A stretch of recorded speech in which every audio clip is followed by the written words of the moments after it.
Good evening and welcome to Prime TV News. I'm Ishara Nautunda. A quick look at your headlines first.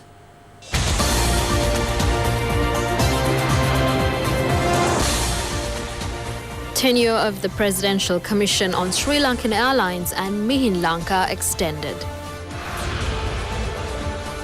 Audio clips in Namal Kumara's mobile phone retrieved. China appreciates resolution of the political crisis. A heroic Sri Lankan national honoured in Korea. Unprecedented levels of violence against journalists in 2018. And now for your news in detail.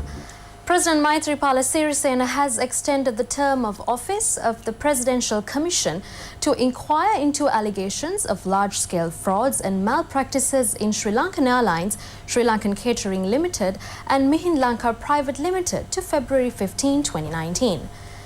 The President appointed this commission on February 14, 2018 to inquire into allegations of large-scale frauds and malpractices in relevant institutions during the period of January 1, 2006 to January 31, 2018, and the official term of the commission was to expire on this December 31st, and now it has been extended to 15th February 2019. President Sirisena, meeting the members of the Commission today at the Presidential Secretariat, inquired into the progress of those investigations. The members of the Commission, including its chairman, retired Supreme Court Judge Anil Gunaratne, participated in this meeting. The expert report on the audio clips recovered from Namal Kumara's mobile phone was submitted to the court today.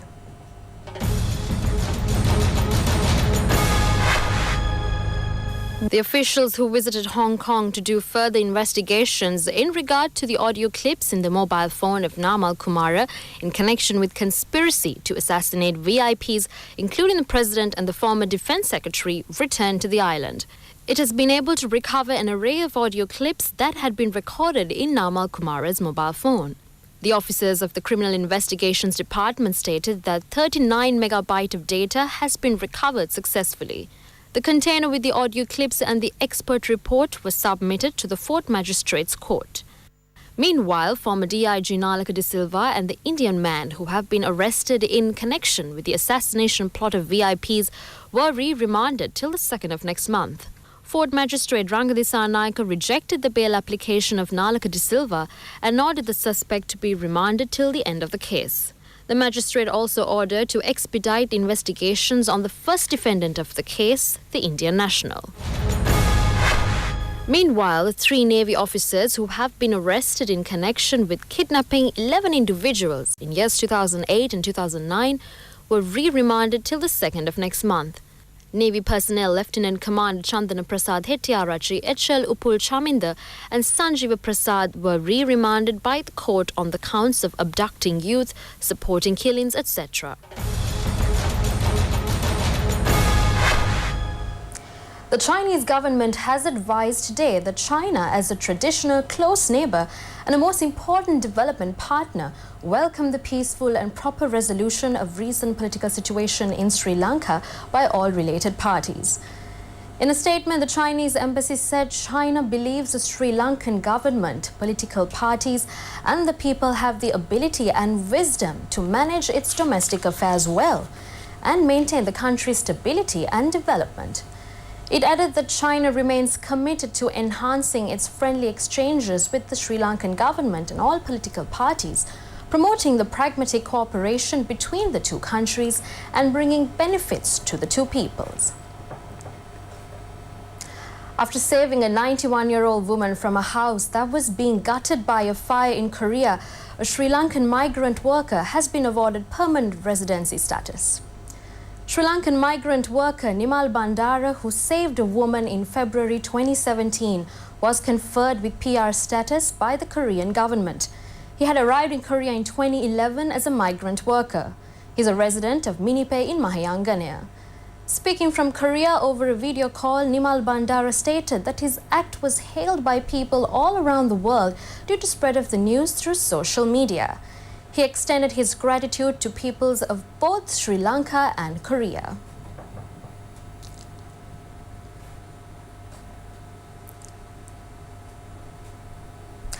The debate on adjourning the House was focused on a new constitution. Several members of Parliament opined their views today as well. In keeping with the judicial verdict, a Prime Minister was sworn in on Sunday, 16th December. The Cabinet of Ministers has not yet been constituted and the government has not yet been formed. 3 members of Parliament elected on the ticket of the UPFA crossed the floor and occupied seats at the benches of the government on the 18th of December. In these circumstances, when a government has not yet been fully constituted, I submit that there was no need for another person to be recognized as the leader of the opposition in haste. Doing so without removing the functioning leader of the opposition has further complicated the issue. It is further alleged that the Member of Parliament, whom you have recognized as the leader of the opposition, has ceased to be a member of the recognized political party, UPFA or SLFP, on whose nomination paper his name appeared at the time of becoming such Member of Parliament, and that his seat had consequently become vacant since 1 month had expired from the date of his ceasing to be member of such a recognized political party. You would observe, sir, that the person recognized by the Speaker as the leader of the opposition does not even hold the position of a Member of Parliament as at the date of such recognition. This would again suggest that your decision has been taken in haste and your decision is in violation of our Constitution. Honourable Subandira. Just on the, thank you, Mr. Deputy Speaker. Just on the same issue, I want to table in the House, connected to this matter, 3 newspaper reports dated 12th November, The Island, the Ceylon Today, and the Divaina, all of which have the report and pictures of Honorable Mahinda Rajapaksa taking membership of the Sri Lanka Podujana Party on the 11th of November 2018, 2 days after the purported dissolution of Parliament.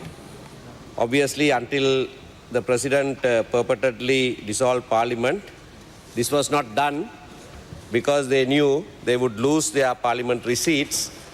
So after the purported dissolution, the very next day, they ceased to be members of SLFP and consequently the UPFA, and had taken membership in SLPP.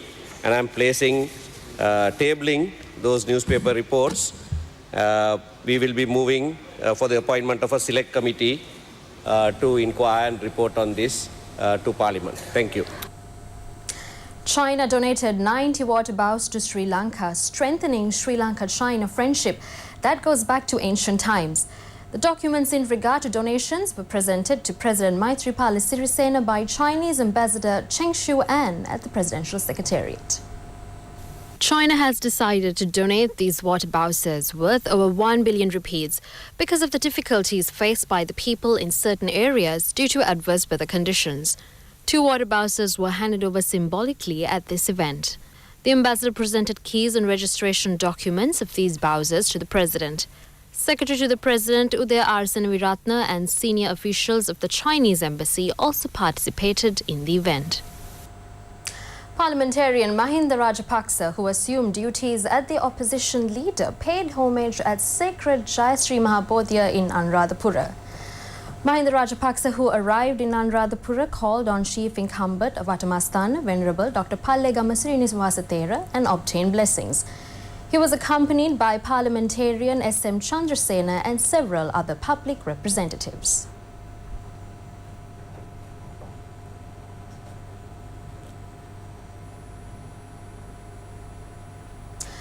Former President Chandrika Bandaranaike Kumaratunga emphasizes that development activities that are essential for the country can be implemented at present. The former president was speaking at a function held in Athanagalla to hand over equipment to dairy farmers.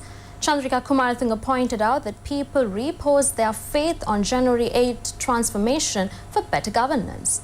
She added that the general public were highly oppressed during the regime before January 8, 2015. According to the former president, the people cast their vote for regime change in 2015 with some hopes. She explicated that the works that has come to a standstill initiated under January 8 change should be recommenced with current developments.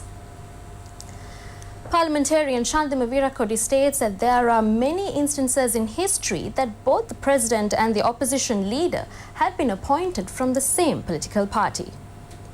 A man was injured at a club in Sidwa as a result of a brawl between two groups. The injured person was rushed into the Nigambo jail.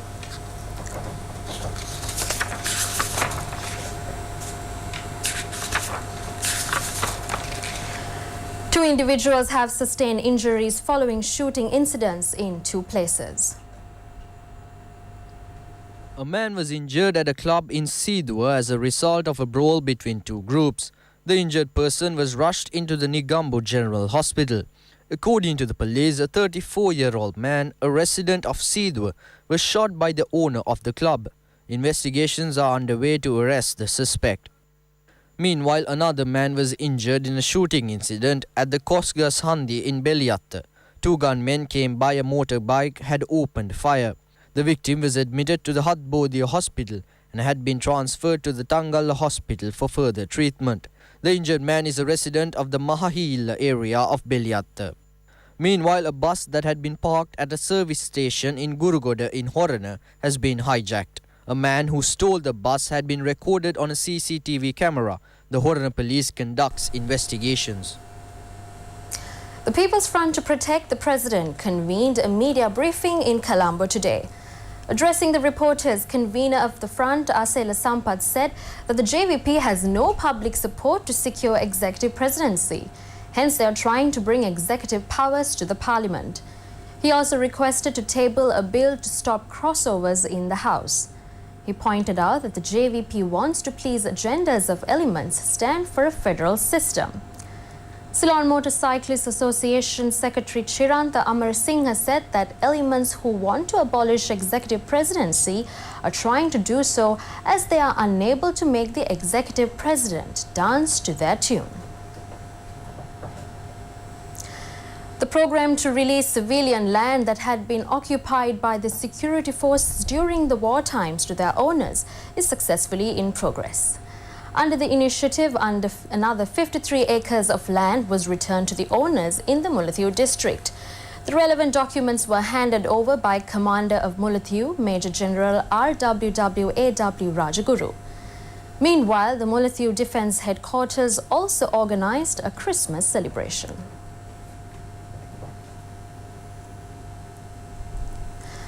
A terrible environmental problem has resulted at the Hatton railway station due to litter thrown by pilgrims who paid homage at Sri Pada.